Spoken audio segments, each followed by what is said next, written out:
Today it's a pleasure to have Sam Chui with us. Sam is a rock star in the airline enthusiast world of photography, exotic travel, flight experiences, and he's an accomplished book author. He's based in Dubai, where he's professionally employed in the field of financial markets. So without further ado, Sam, welcome to the show. It's great to have you with us today. It's my pleasure to be here with you. Thank you, Sam.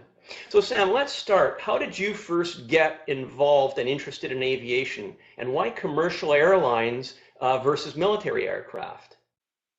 So I was interested in planes at a young age because I was able to fly at a very young age. That developed the curiosity. Um, Mainly because I was flying on lots of passenger airliner. I was watching a lot of airplanes coming and going at Kai Tak in Hong Kong, the spectacular old airport. Oh, So yes. that's where how I got developed into the commercial airlines hobby. So Hong Kong is where you were raised as a child. That's right. Okay. So with your family and your dad, you guys did a lot of travel when you were young. What were some of your favorite aircraft back then? Can you say their last sentence again? Oh, what were some of your favorite aircraft back then? Well, back then, you had lots of chance to fly older planes like DC-10, 747 Classic. I would have to say the 747 is my favorite at that time and still my favorite right now. Okay. So, and how did your interest evolve to photography? Because a lot of people today know you through your photography skills. So, when I started to go out to the airport, I start seeing people taking photos. Not a lot of people doing that, but I just started to think it would be wonderful to all the planes in capturing in images. So, that's how I started. I just, at that time, I just went hang out there and then try something because it would just be a nice album if I can record down all the images. That was probably in the late 90s. Okay. Did you have a friend or a spotter who initially um, taught you photography? Not really. It's through a lot of trial and error. I pretty much self-taught throughout discovering and throughout the mistakes over the years. Wow. So was a lot of your photography from the balconies on the buildings at Kai Tak, the apartment buildings? I initially started with videoing. I've got one of those cool Sharp video cam in the 1994, I think, and then so I could hang out there after school, and then eventually got into the stills. Yes, through the balcony, through a lot of car parks and all the common public spots. Yes. Wow. So, and how did you evolve? Did it start with prints, then slides, after video, or did you go from video direct to slides? What was your evolution as a photographer? I started with prints, and when I started meeting other photographers, they taught me something. So, and I give a try. I was very open-minded, so I tried the slides, and I really into that, and I start trading slides with people, meeting more people overseas, and then going to digital inevitably in the 20th century, 21st century. So, yeah, Hmm. pretty much like what you said. Yeah. And do you have a favorite of those various chap phases? Are you talking about favorite phases of planes or favorite people or? Photography, like did you prefer the slide era or the digital era? Uh-huh. Okay, I got you now. Um, I actually really like the slides and prints before digital era because that's where you get trained in photography. You figure out you need the skills to operate your camera, and you don't get a chance to preview the image right after it. So you Right. pretty much have to be very careful to do it, and it's very costly to do it as well. So that makes Yes. you to learn how to take photos. Sam, what are some of your favorite airports for photography, and why those airports? For me, I like wide-body airplanes. I like intercontinental liners. So some of my favorite airports would have been um, very big airports, not the local general aviation ones. So it would have to be Los Angeles. Okay. So that would be your top airport in the world today that you like to visit. Yes, on any given day. Okay. What about number two and number three? Can you even answer that question? Or is there too many? There is too many. It's really hard to narrow down because there are so many gone through my mind. If I just to think about it, I probably say Sydney would be one of those nice ones by the ocean. Yes. London is very busy.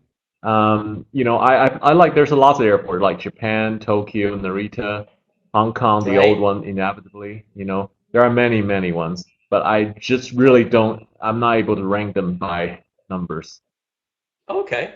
So Sam, let's talk about air to air. Now, Sam, you're the guy who popularized as well as perhaps created the art of air-to-air photography using low-level helicopters at the ends of the runways.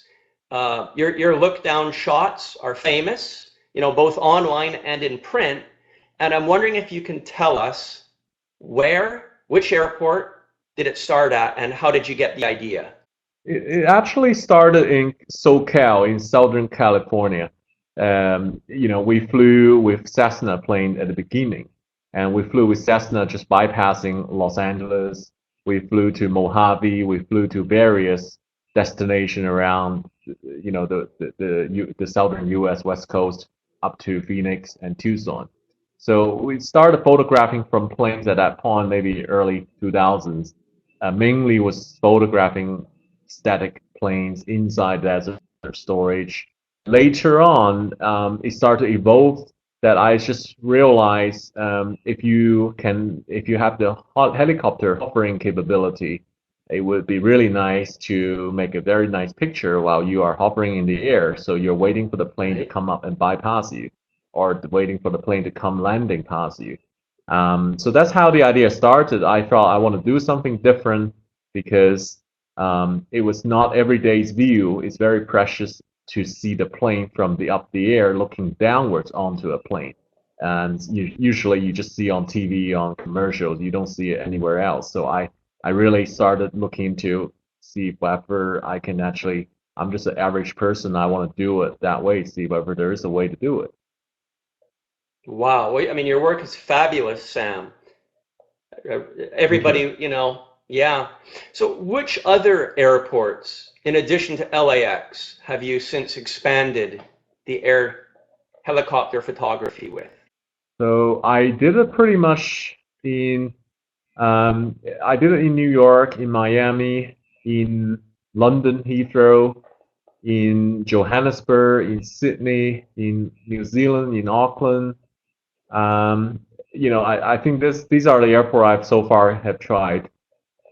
Okay. So what's involved in doing one of these shots? I mean, do you have to coordinate with the airport traffic control, or do you just leave that up to the helicopter company? How much legwork is involved? You do need to coordinate. First, you need to have very good communication to your pilots who flies you in a helicopter. It is most important that you communicate beforehand the flight take place. So you need to tell him where you want to go, what kind of picture you want, what kind of angle you want, what kind of position you want to be, and what kind of altitude you want to be at. So, and it's also really important you do research before you do. You know what flight timings are, the angle of the day, the sun of the day, and all these things. All throughout learning, we're still learning every time when we go up there. It is practice makes it perfect. It's never going to be a really easy time for the first timer to go to do this, um, but I would advise you to imagine your photos first, what kind of shot you want to take. Then you have to tell your helicopter pilots, and then it is a a very you have an intimate relationship working with your pilot together in the air. So constantly you need to be very good at communicating. So I guess over the years you've got to know the pilots that you work with at the different airports. I do know some pilots and I know some controllers in the tower as well. However, I often work with new pilots as well. The pilots haven't done this, which they see this as quite a good challenge for them because there's a lot of commanding on the radios, so they have to be very good at radio and talking at the same time, multitasking with the photographer's demand. Okay. So what would you say is, do you have a favorite airport for this? I like Los Angeles and Sydney. These two are very accommodating. They're very used to photographers now. There are companies that doing this for tours now, so it became very popular, very doable right now. It wasn't such the case 12 years back when I started on my own. That was a lot of you go through a lot of loops and primarily because no one has done that, so people just don't understand and you need to give time and people get used to doing this. So primarily the helicopter pilots were not used to this. Also the air traffic controller are not used to having helicopter in the vicinity of a major international airport. So Right. it really evolves from many more times of trying and many more people start doing it. Now it makes become much easier, becoming the norm. Okay. So Sam, I'm a huge fan of your books, your Air branded books, and your Air 3 book, your latest book.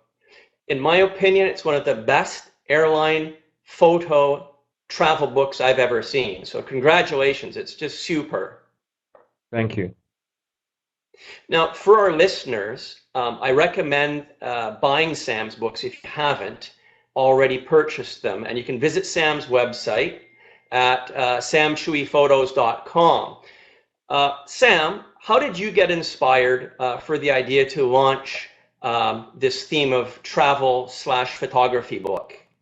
I have this idea about 5 to 10 years ago, and looking around the market, there were lots of dedicated aviation books, but there weren't any combined in-flight experiences and photography book together. So I figured Right. out there might be a niche market out there. Okay. And yeah, so I always wanted to do a book, and so we tried on the first, it did pretty good. So then we came in the second, and now the first. So I was really grateful that the popularity is there and people really likes it. Oh, yeah. Now, Sam, how did you get interested or inspired to start doing the flight experiences? And for those of you that don't know, the flight experiences, that's where Sam goes and he takes a trip on an airline and he writes about it from an enthusiast and a customer service point of view. So, Sam, tell us about how that started for you. Well, I think that's sort of a natural evolution in my aviation hobby. It started with photography and it progressed on to flying different airplanes and getting different in-flight experiences. It's all related with aviation. It was more related to photography at the beginning. Now it's more related to sampling the different type of planes on offer right now. I think it's a very natural progression for a lot of us here. Okay, so your book, your most current book, Air 3, as I said, has superb photos and many documentations of your flight experiences over the last few years. So let's spend some minutes to talk about some of those, Sam. Okay. We'll start with Iran, which is a very topical country right now. How many trips have you made to Iran and for your 707 flights? And did those trips follow a pattern? I made about 5 trips to Iran, and I made also a few other trips flying the Iranian plane without, or you say, transiting Iran. So altogether, I lost count because I've probably done it more than 10 times. Um, you know, flying various airplanes, as you know, the 707 and the 747 Classic. In the older days, there were also Tupolev 154, Illusion 62. Iran was just unbelievable to every aviation enthusiast. I discovered that in 2004 on my first time to Iran. So I flew from Were, Beijing to Iran. were these trips on your own or with friends or were they organized? Well, the first time I was on my own. I didn't even have a visa. I didn't even know about the country at that time. All I knew it was there was a 707 still currently flying the world in 2004. I figured this might not last long, so I just packed my bags and went. And when I arrived at the airport, because I didn't have a visa, they were holding me in a room for 2 hours. But then later I was cleared to into the country, and and then from that moment onward, it was just unfolding in my eyes. It was just a country really, really. You travel back in time, and you experience so much than you could imagine ever possibly. Wow. So did the Iranians on occasion question your interest and motivations? Like, were they concerned maybe you were a spy or, anything strange like that? Not really, not at all. I have a lot of Iranians try to understand what you're trying to do, but there were never any hostility or suspicion showing from them. Um, Okay. this is they see you as a genuine traveler and come from a long way to appreciate what Iran has to offer. And then a lot of time, when they see what you're doing, what you're enjoying doing, they actually trying to help you. They invite you, for example, go inside the airplane cockpit. They invite you to sit there, have tea with the pilots, and then even stay there for landing. And Oh, they very they nice. do a lot of things. They very rarely see foreigners back in about 12 years back. And even these days, the foreigners still rare. So it raised an eyebrow, but never really raise an eyebrow in a very suspicious way. Okay. So tell us about the Saha 707 flights. How did they work? How did you book them and where did you go? You cannot book Saha outside Iran, so you book them inside Iran. The flights generally are full because they're a military subsidiary airline, and they're selling cheaper airfare than most other airlines, in fact, in Iran. And you need to book them in when you get there at the domestic terminal. And they operate a few 707 and they fly to a few destinations in Iran, to Mashhad, to Kish Island, to Bandar Abbas. And their flights are generally very full, but you always get a nice hot meal on the plane as well. So beside bagging a classic 707, you get to choose where you want to sit, and then you get to see everything. It's just everything. All I can tell you. You have to go there, experience it yourself. Okay. So when you were filming, the security guards never stopped you from taking pictures or video.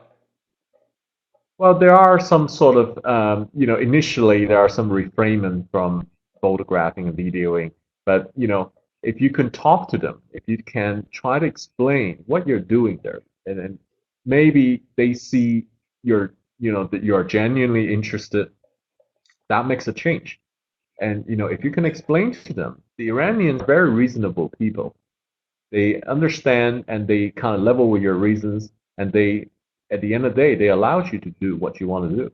So I Okay. guess that's why one of the reasons why all my Iran trip experience gone so smooth and so successful, because it's really not everything else. It's the Iranian people. They are being very helpful. They are very kind and able to and seeing that you're passionate about aviation, and then they help you out. Okay.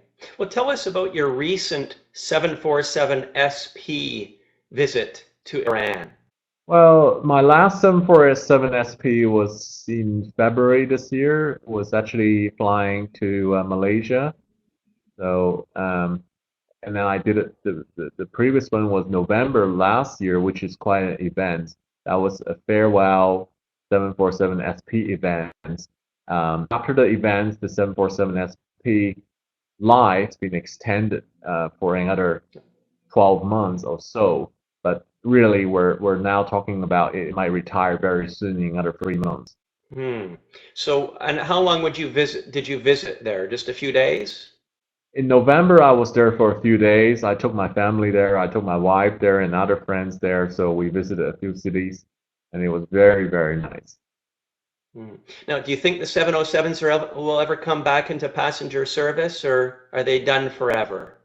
The 707 has discontinued flying as a passenger flight right now in Iran. However, they've gone back to fly with the Iranian Air Force as a tanker or as a passenger liner transporting the troops or military personnel. So it is still flying. And Okay. we're planning a aviation tour in October to go to Iran, and there are What's a good possibility. There is a good possibility that you might be able to fly the 707, which I'll tell you more oh, later. okay? Well, yeah, we'll look forward to hearing all about that, Sam. That sounds really good.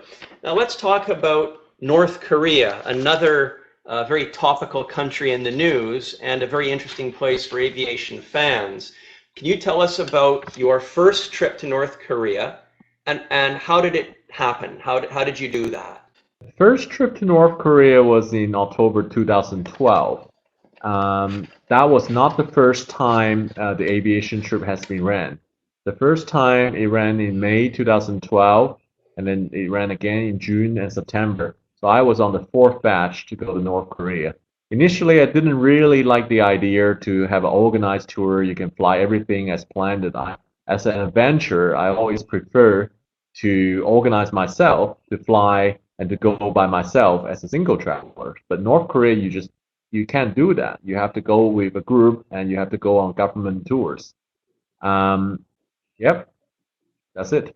Okay. So, were you or your family concerned about your safety in North Korea? Not exactly, because we have people done that before me, and we have a few groups did it before me, and all seemed to went well. I have some friends here, they did it, and I'm just following their footpath.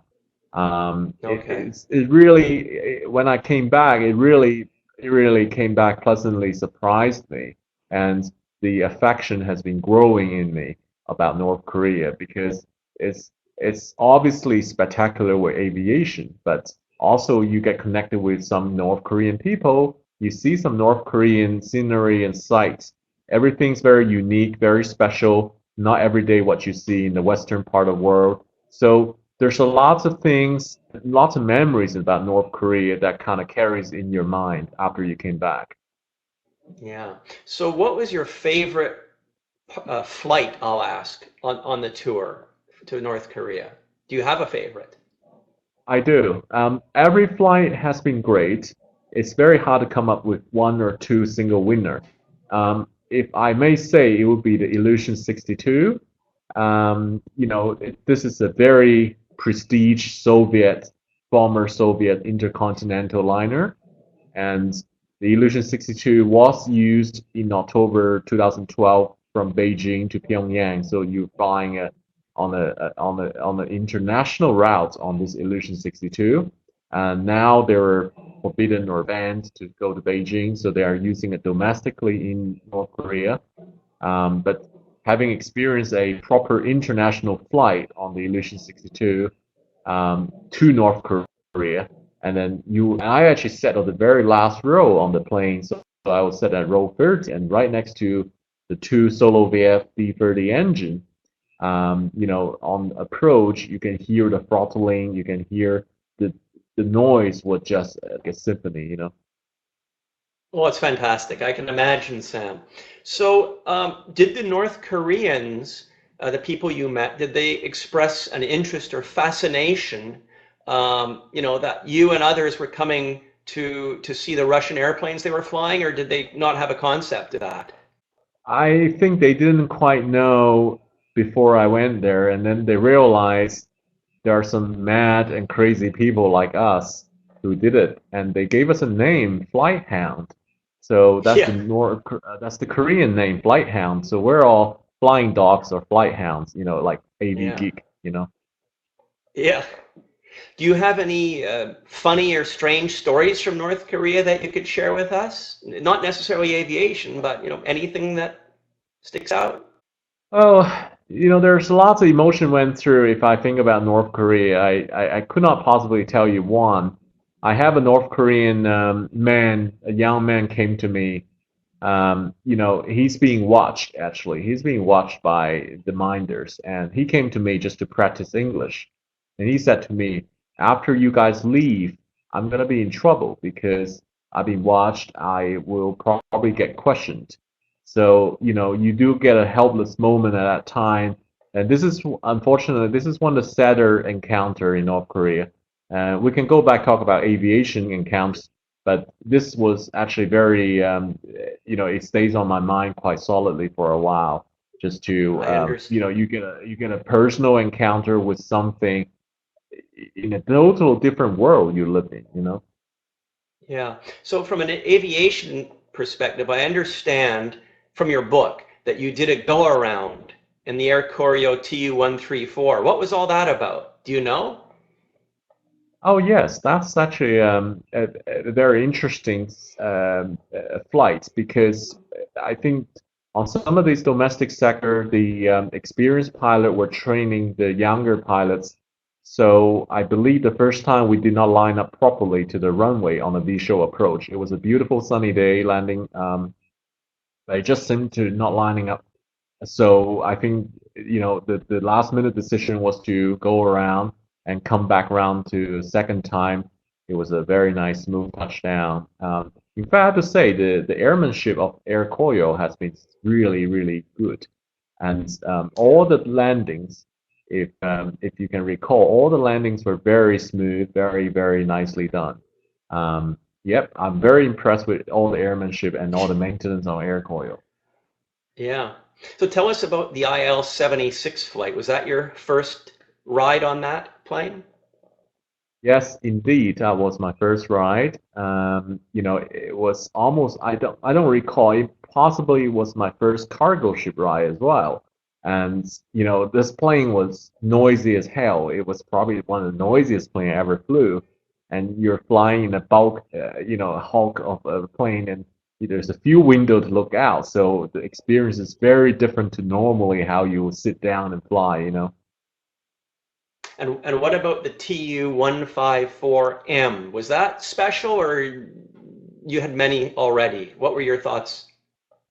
I flew quite a few 154. 154 is a quite underrated airplane, actually. People giving typically a lot of attention to the Illusion 62 and then to the Illusion 76 in Air Koryo in the North Korean tour, and then often let down on the 154. But, the 154 is actually a beautiful plane, relates to, the 727 very much. I flew a few bunch of them before I flew no Air Koryo, but I was, given these days how rare it is certainly another prize. Okay. Well, let's talk about the Bangladesh Biman DC-10. How did you get involved with those flights last year, Sam? I flew DC-10 Beeman throughout since 2005, I think. That was my first time. And every couple years, I would have thought that the DC-10 would have winding up to retirement. And so I just make another booking and I just go for another trip. So I've been constantly doing a few, maybe a year after year. And finally, 2013 was their I think 2000 and beginning of 2014 was their end of their life. I was thinking it might have not have lasted that long, but I did it in end of 2013. That was my last time. I didn't go on the very very last one in Birmingham in the UK. However, Beeman was truly a unique experience, not because it's only the DC-10, it's also because the country, Bangladesh, the interior of the plane, the people inside the plane, everything adds up to be more unique. Exactly. So did you spend time in Dhaka? Yes, I did. I did spend about twice. I spent two times in Dhaka. And what did you do? Was it just visiting, spotting photography at the airport or other things too? Well, I have very limited time there, so I did spotting for 2 or 3 days. Did not actually venture out to the rest of the part of the country, although I understand that's also very special there. Um, Dhaka do have very good opportunity for spotting, and you can spot from houses, which is basically adjacent and parallel to the runway. and there's only one runway, so you can capture all the action very easily in the warm sunlight in Bangladesh. Wow. I understand you did a Kenya DC-9 adventure. Can you tell us what was involved about that holiday, that visit? Okay, the DC-9 in Kenya, they have two different versions. They have DC-9 10 series and DC-9 30 series. Both of them are pretty rare now these days, but the DC-9 10 series has just turned about 50-year-old. So if I'm not wrong, that's actually the oldest commercial jet flying right now. It belongs to the DC-914 of East African Airways.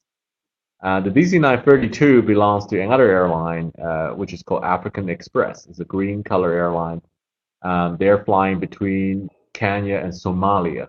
So, we did a lot of planning, and we called the airline, found out where they're flying exactly, and so we flew a unique route from Dubai to Somalia, then from Somalia down to Kenya on MD-80 initially, then changed to a DC-9 from Somalia down to Kenya, and then the DC-9 10 series from internally in Kenya. Wow, is that still possible to do? Really don't know because we did it, and then I didn't look into it again. I knew a few more person did it after I did it, and I believe the DC-910 series is still operating in Kenya. It's 50-year-old now. The time I did it, it was 48-year-old. The DC-930 might be running as well. Yeah, so it is possible, I believe. Okay. So were the Kenyans welcoming of your aviation interest, or was photography and Yes, spotting? they're very warm.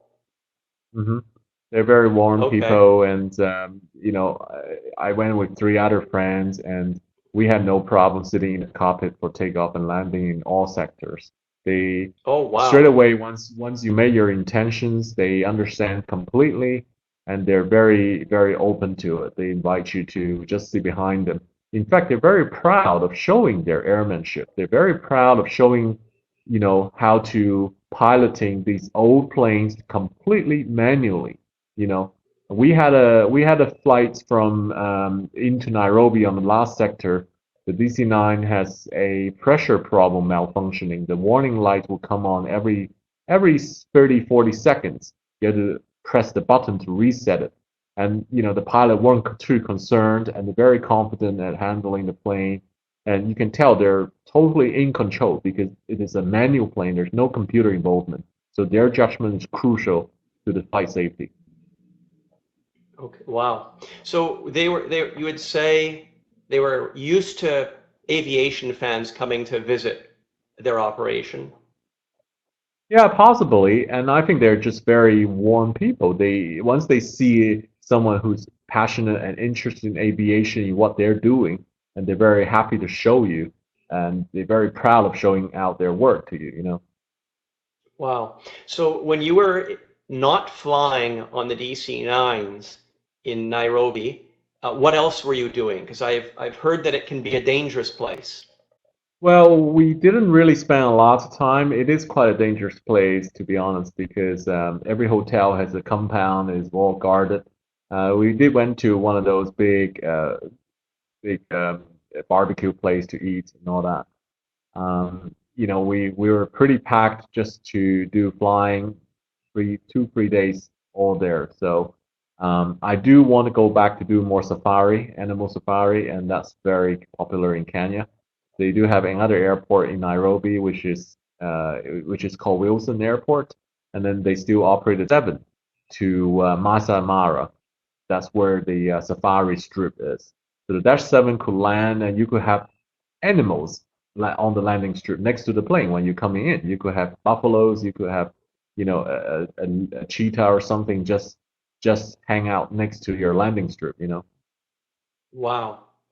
Very interesting, Sam. So let's go to our final chapter, which is your new generation aircraft flight experiences. Sam, I know you log a lot of flights on the new aircraft, the new generation aircraft.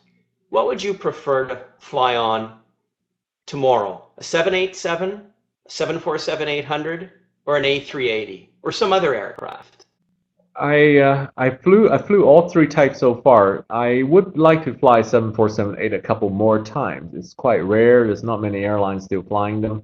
You know, A380 and 787, I believe we have a lot of chance, and we will have more chance coming up in the next 20 years. So yes, my preference would be 747-8. Okay. Do you have an airline, a favorite airline for business, first class, and economy? I have a few favorite airline. I just could not come up to only one to summarize all. Um, Okay. I like Singapore Airlines. I do like Thai Airways. These two are pretty good with all the standard across all classes. And I do also I like United a lot. United has given me a lot of good status through their Mileage Plus program. So across the board, there's 3 or 4 airlines I really like. Yeah.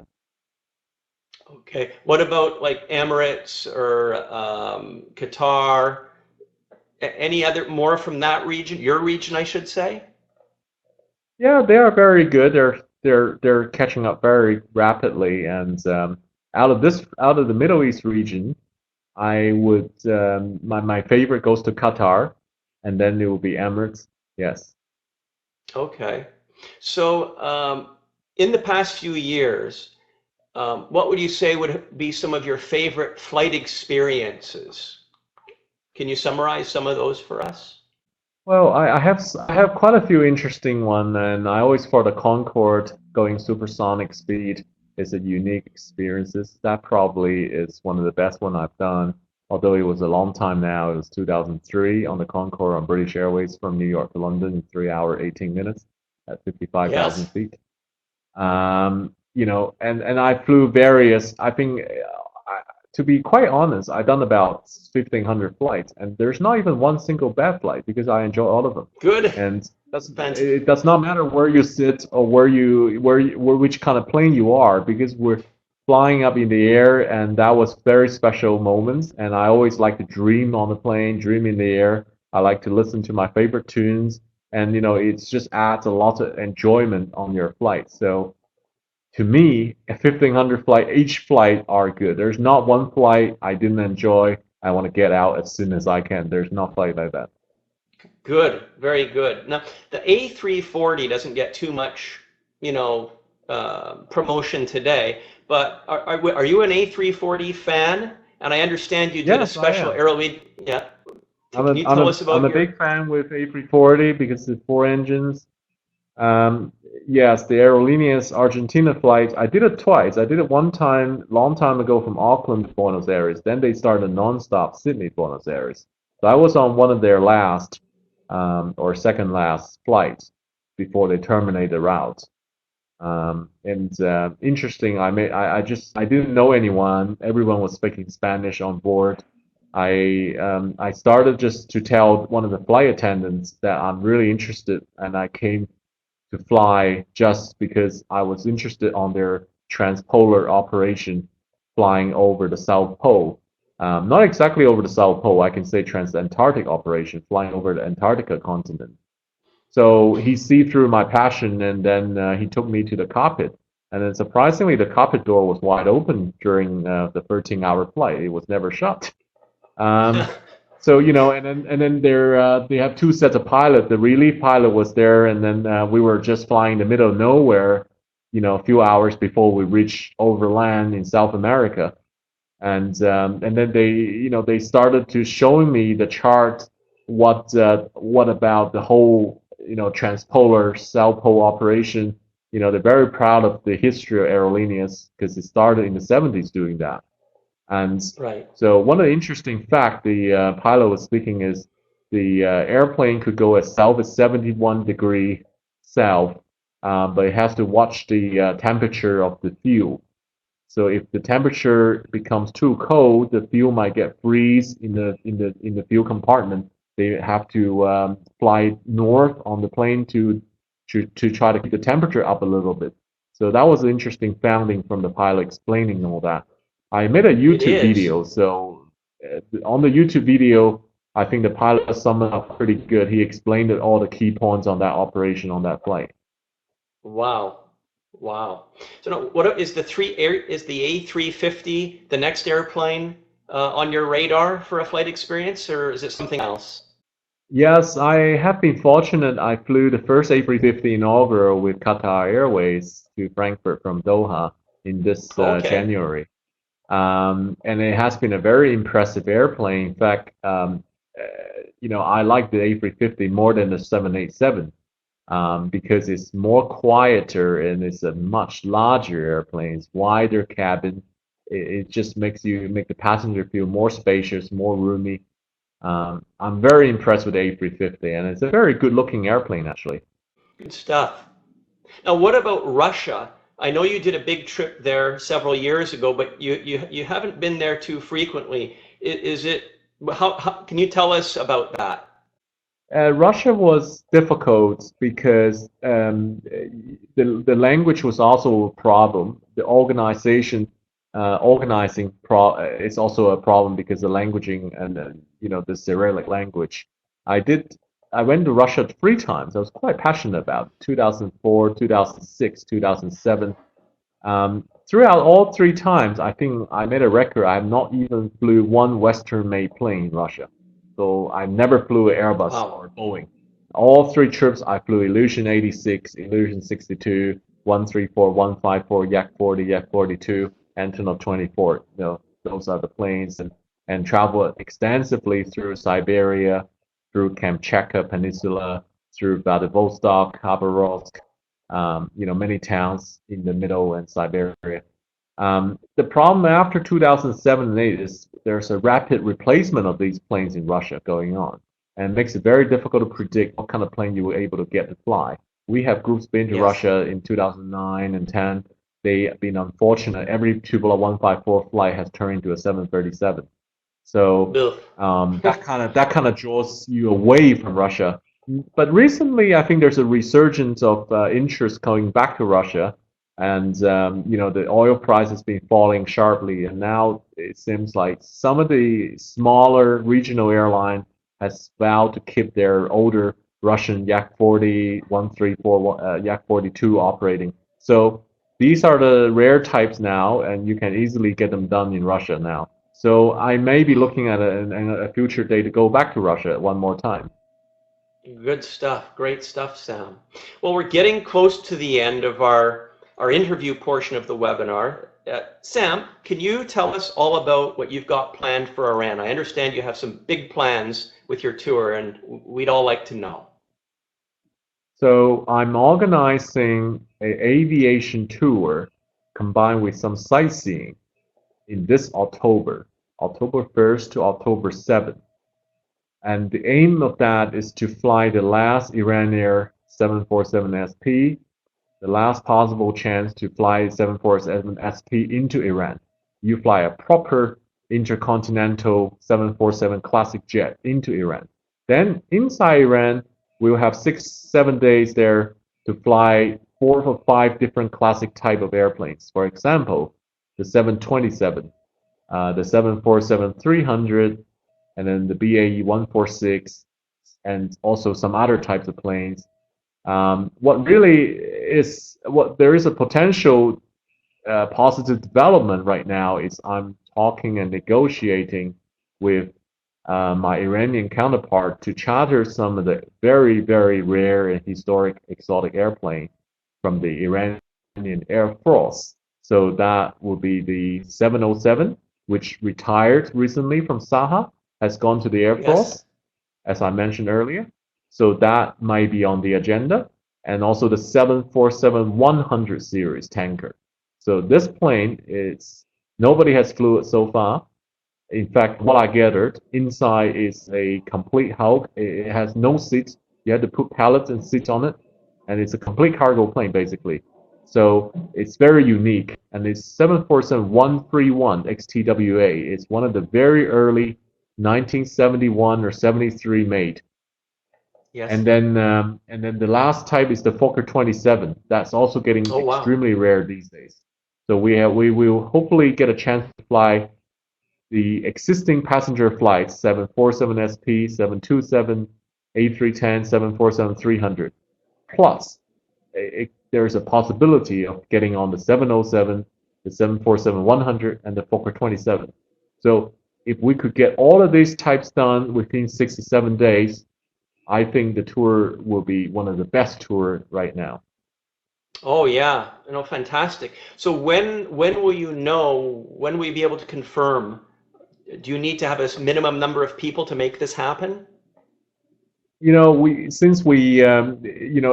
a private tour so far, and I've been only telling people through social media. I've got very good response rate. I've got about 20 to 25 people constantly interested, which I'm still taking application if anyone else is interested right now. We are pretty much confirmed.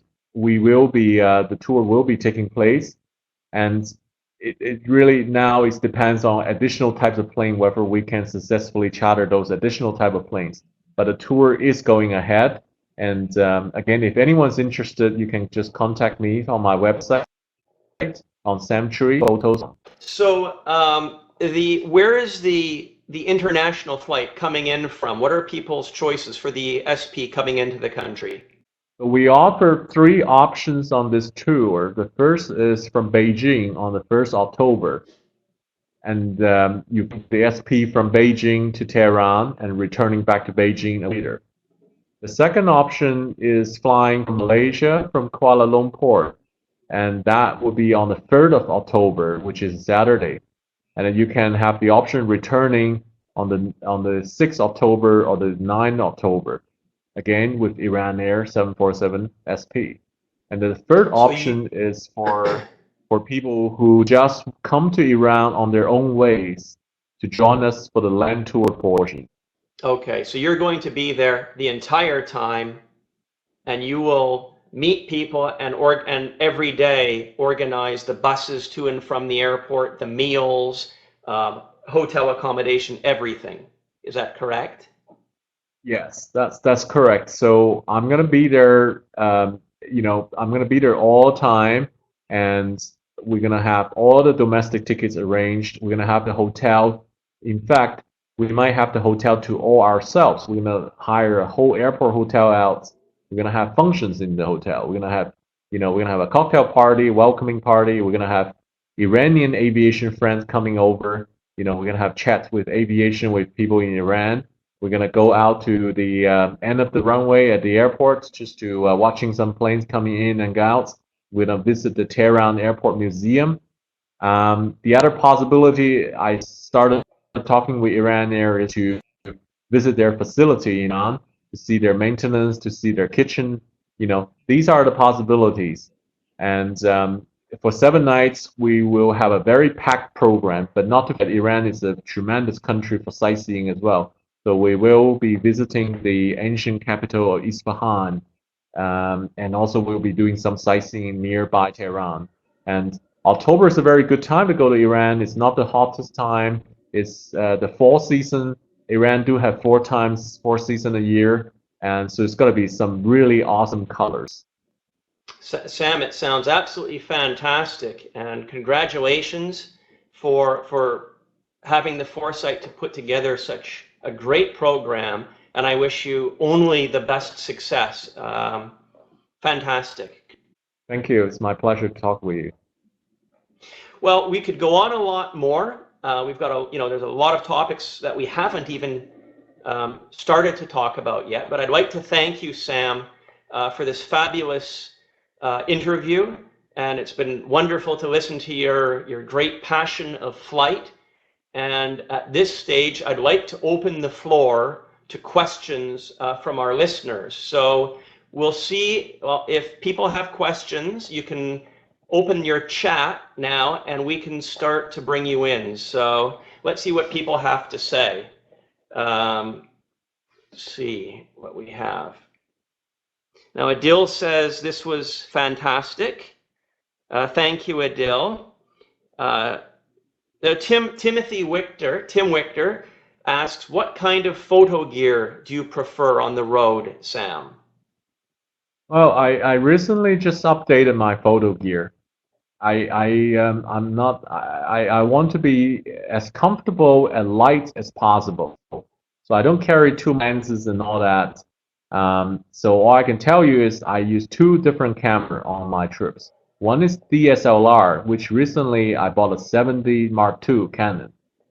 I use the DSLR and I use a all-time lens 18 to 135, which is actually the sort of a consumer, you can call it a cheap lens or a kid's lens from the camera kits.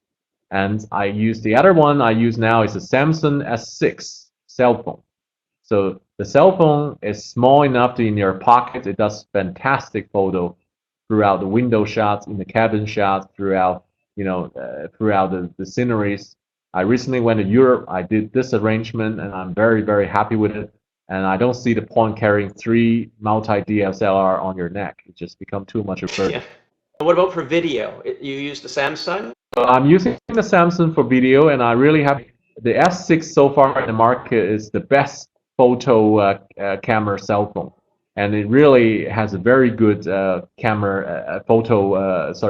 video capability. A lot of people actually upload these to YouTube from the cell phone, and this quality is amazingly for S6 you have. It is. I think I also have an iPhone 6 recently, and I compared the two. The S6 is standing out with photo and video quality. Oh, okay. Great advice, Sam. Thank you. Tim Wichter, thanks you. Thank you, Tim. That was a good question. Is there anybody else? Han Kit, do you have a question that you'd like to ask? We've got perhaps another 10 minutes here to take. Sam will be happy to take questions. So we'll see if we have any other questions that come up here. I think we've got, let's see, Charles Yu. I'd like to thank our attendees for joining us today. There were 9 of you, and I hope everybody enjoyed Sam's presentation. I know I did. It was really informative, and Sam is a really enthusiastic, knowledgeable fellow, and his work is fantastic and appreciated by many people. So it was nice to have Sam with us today. And let's see, Han Kit, he says no questions, but he says it was a great session. Thank you, Han Kit. We appreciate your attending. I don't know, Jacob, if you have a question, or Charles, Philip, anybody else? I know. Oh, Adil has a question. She says, I already started following Sam Chui photography page on Facebook. Thank you.